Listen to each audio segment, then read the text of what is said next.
Hi, my name's Robert Pfaff. I'm Professor of Finance at Bond University. It's my great pleasure to introduce you to the InSPiR2eS network. InSPiR2eS stands for the International Society of Pitching Research for Responsible Science. Before we launch into discussing the InSPiR2eS network, let me share with you briefly some background to my thinking around the development of the network. And I link this back to the community of responsible research in business and management. And the web link for that community is on this slide. This community is made up of 28 founding members. And these founding members are like the who's who of business disciplines worldwide. Essentially, what has driven this group of researchers together is a concern that we have a problem. And one way of describing the concern, which may be to some of you a little bit over the top, is there's a crisis in research. The 28 founding members are shown on this slide, and they basically cover all the main disciplines of business. And as I've already said, it's pretty much the who's who of the leaders in research across the world.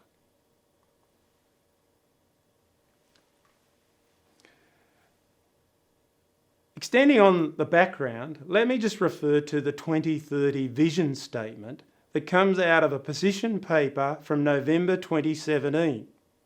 And in that position paper, the community said that they have a vision of a future in which business schools and scholars worldwide have successfully transformed their research toward responsible science, producing useful and credible knowledge that addresses problems important to business and society.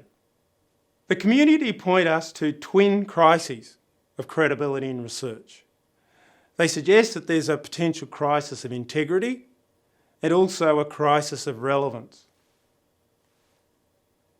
In terms of the crisis of integrity, I like to think of there being two flavours of this, or two levels. At the softer level, we have soft misconduct. And these are things that we're all prone to do unintentionally. Things like being sloppy. Things like, once we get a little tired, being a little lazy. Things like an honest error. These three we all have suffered from, we all do, and we believe, I guess, that they won't lead to a major problem with our research. Where things get a little bit concerning are where some of us are involved in two practices, p-hacking and harking. P-hacking is the focus on the p-value and is the focus of the concern of many researchers that in order to get published, they need to have statistically significant results. What this tempts us to do is to vary our methods in ways in which we can move the p-value towards a value that delivers statistical significance. Clearly, this is not a good practice. Harking, on the other hand, refers to hypothesising after the results are known. Again, this is not a good practice. In both cases, the argument should be that we have a clear plan before we do the research, before we see the data, we execute that plan, and this would be in line with responsible science. When these practices occur sporadically, then I would label them as soft misconduct. But there's a line across which we can cross, and it becomes hard misconduct. And I've used red colour here to emphasise that this is a bad thing.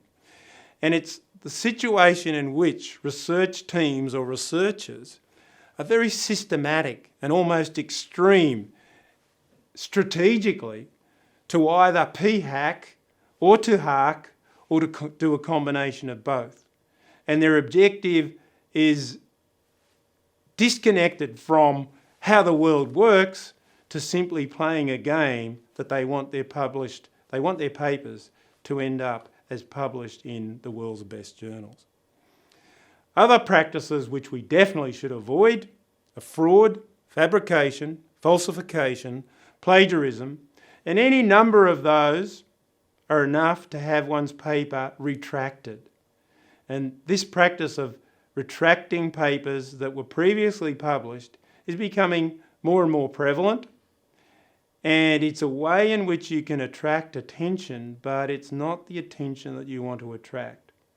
And extreme versions of this can be not only career limiting, but career ending.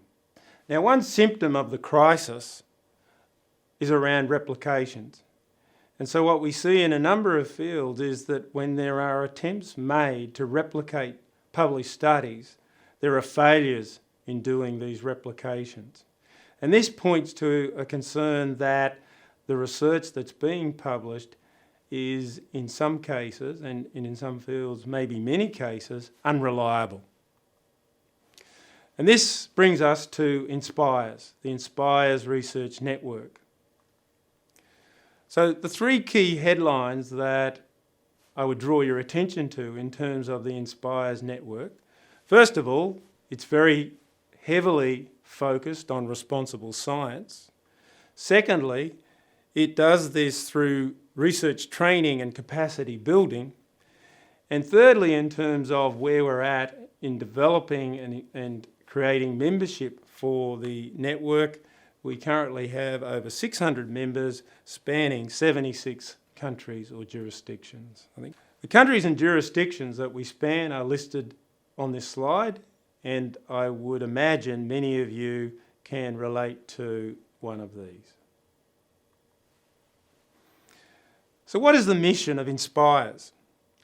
InSPiR2eS is a globally facing research network primarily aimed at research training and capacity building, resting on a foundation theme of responsible science.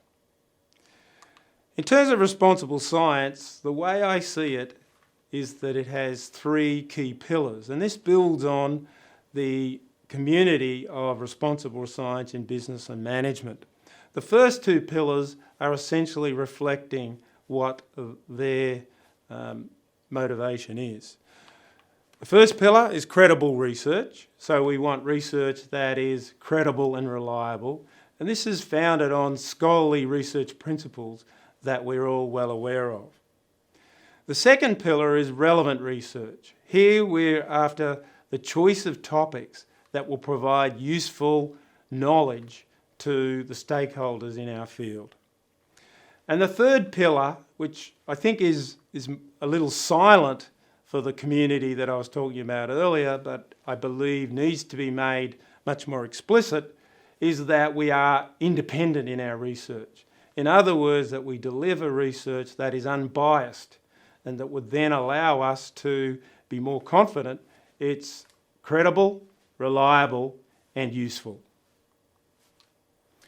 So how would we define success of the research network going forward? The InSPiR2eS network succeeds if it inspires responsible research, i.e. research that produces new knowledge that is reliable, useful and unbiased. Secondly, productive research collaboration and partnerships locally, regionally and globally. And thirdly, a collective sense of purpose and achievement towards the whole research process. In terms of research training and capacity building, the vision that I have for the network is something like the following. A core component of it will revolve around a series of webinars delivering standalone training modules. The foundational module, Module 1, not surprisingly, will be Responsible Science Matters. There'll be a series of modules that build on the pitching research framework that I developed in the SSRN paper that I've show you on this slide. The pitching research framework is designed to be an enabler that underpins the responsible science theme. For those of you that have not been exposed to the pitching research framework before, here it is in a vanilla form. What we see down the left-hand side are 11 fields, and these 11 fields require the user of the framework to supply answers that are meaningful and relevant and important to their research. we have down the left-hand side, working title, basic research question, key papers, motivation, idea, data, tools, what's new, so what, contribution, and other considerations. One way of thinking of how this framework comes together is in three sections. There's a big picture, anchoring. There's project specifics, which is the heart of the framework. And then there's a final section which asks, well, is there anything else? So what can we say about the big picture anchoring? There are four elements to the big picture anchoring. The first two, items A and B, are asking questions around what. So A, what is the project about? i.e. its working title. And this can be expressed in a less technical way.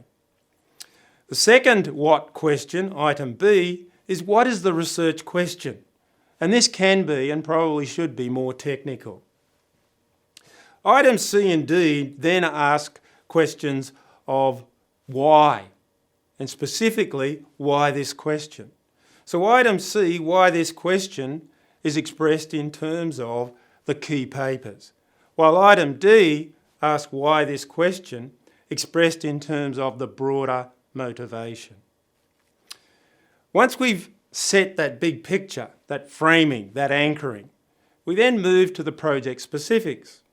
And the project specifics are made up of 6 items, items E through J.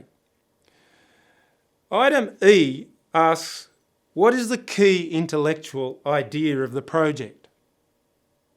Items F and G are then pivoting towards the how. How will you execute this study? So item F is how will you execute it in terms of the data? And item G, how will you execute it in terms of the tools or the methods? The next 3 items that round out the project specifics are all questions around why. And more specifically, why this project? So 3 versions of why this project. Item H, why this project? What is new about it? Item I, why this project? Why is it important? Or the so what question. And item J, why this project? How does it progress knowledge in the narrow and in the broad? i.e., what is its contribution? In terms of the final piece, item K, it's just a catch-all. Is there anything else that we need to know? Are there other considerations that are worth highlighting about the research? If we think a little bit more about the plans for the rollout of content, and in particular around the pitching research framework as it relates to responsible science, on this slide I give you the summary of 6 modules. So the 6 modules follow on from the base module that I referred to earlier of Responsible Science Matters. So we have module 2, which is basically the beginner's primer to pitching research. Module 3 is a pitching research for reverse engineering. Module 4, pitching research for pitch sparring. Module 5, pitching research for fantasy pitching.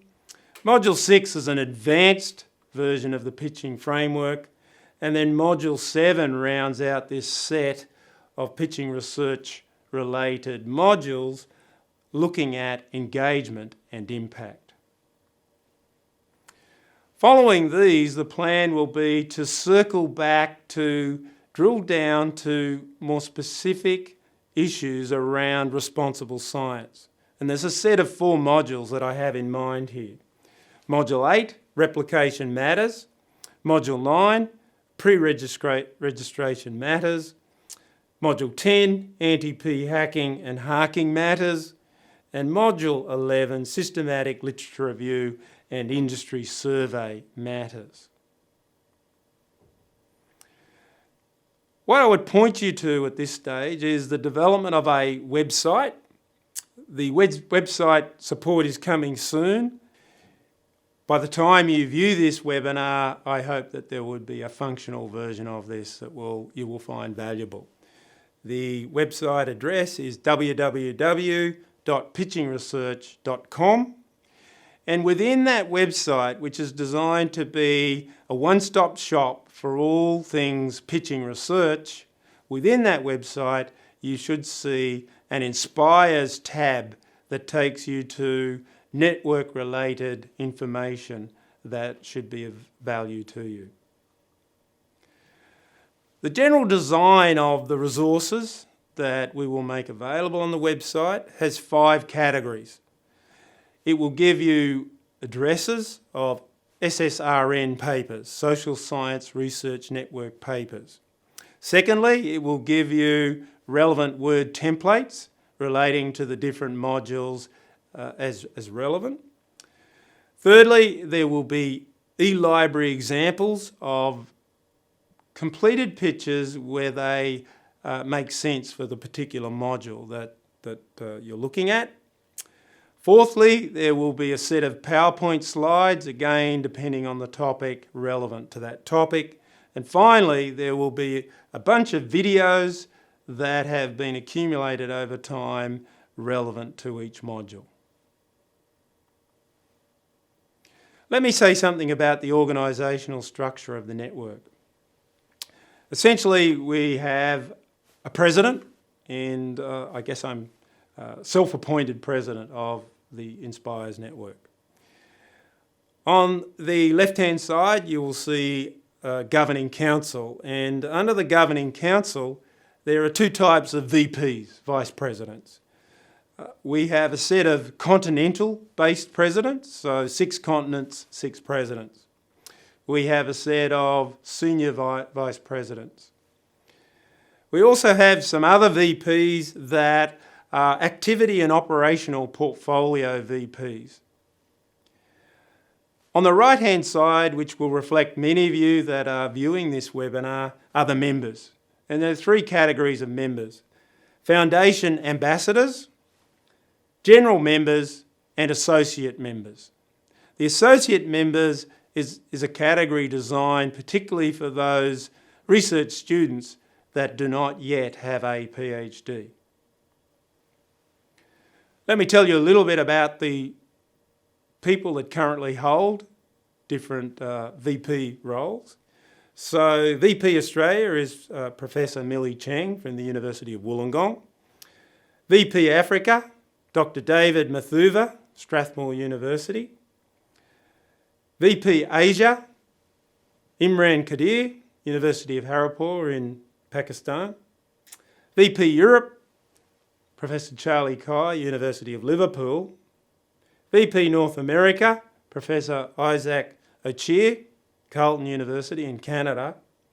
And finally, VP South America, Associate Professor Marcio Mercado, Federal University of Parava, Brazil. In terms of senior VPs that round out the senior group for the network, we have Professor Kathy Walsh, UTS, University of Technology, Sydney, VP Engagement and Impact. Professor Sumit Lodia, University of South Australia, VP Qualitative Research. And I might just pause there for a minute to stress to you that the framework and the network that we're creating here is not just about quantitative research. And to make this very, very clear and explicit, we have a VP that has the role, and this is Sumit, of qualitative research.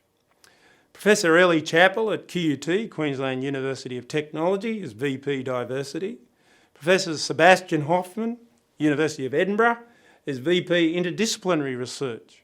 Again, underlying that we don't have a narrow view of research here. It's not all about quantitative.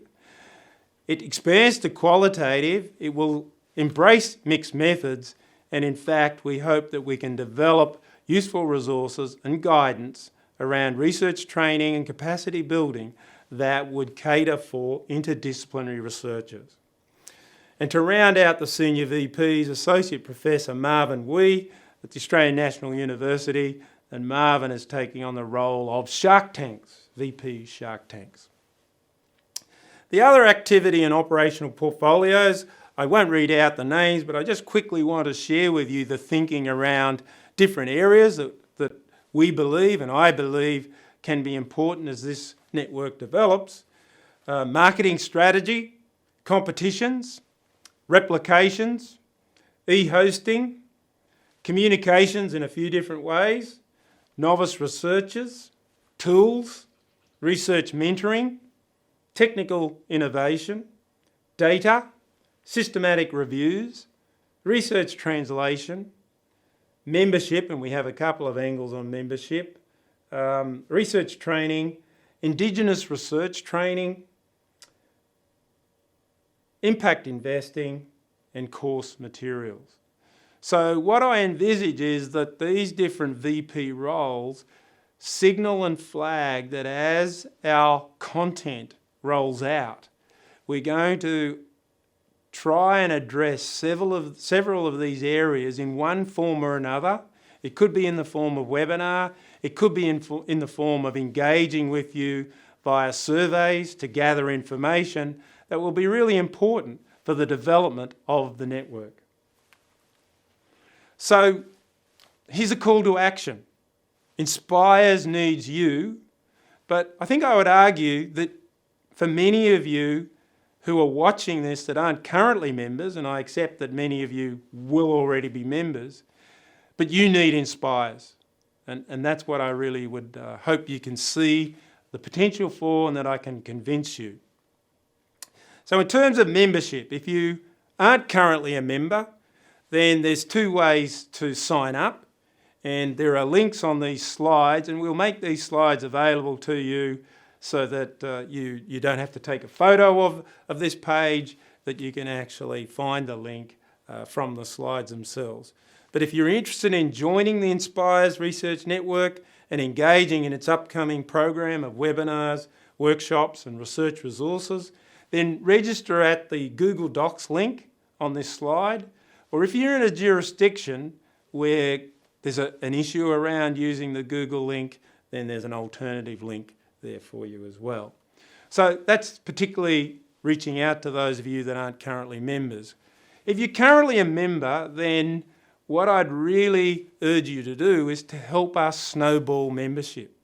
So please help us spread the word, and basically the same links apply.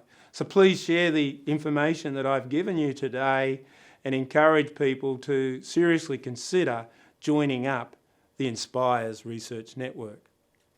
Now, we are inclusive in all sorts of ways. Any member or anyone that wishes to become a member will be warmly welcome. I'm particularly interested in attracting members from countries or jurisdictions that we don't currently represent. And I went through a bit of a list, and there's some that I've left out because I'm a bit unsure or a bit concerned about whether we would cater for the needs of those places. But without going through this list in detail, there's clearly a large number of countries and jurisdictions that we should be able to get members for. I'd also ask you to seriously consider whether there's a VP role that you might have in mind or be interested in. As I've already indicated to you, we cover a lot of territory to date. We probably don't need too many more, but I am open to those that have a lot of energy and enthusiasm around a particular area or topic. Send me an email to rfaf@bond.edu.au and give me a bit of an idea, a paragraph on what type of role you think you could fill and why that might be important to developing the value of this network. So I thank you for lasting the distance, paying attention. We will now open the floor, as it were, to questions and clarifications from you, and I very much welcome that. Thank you.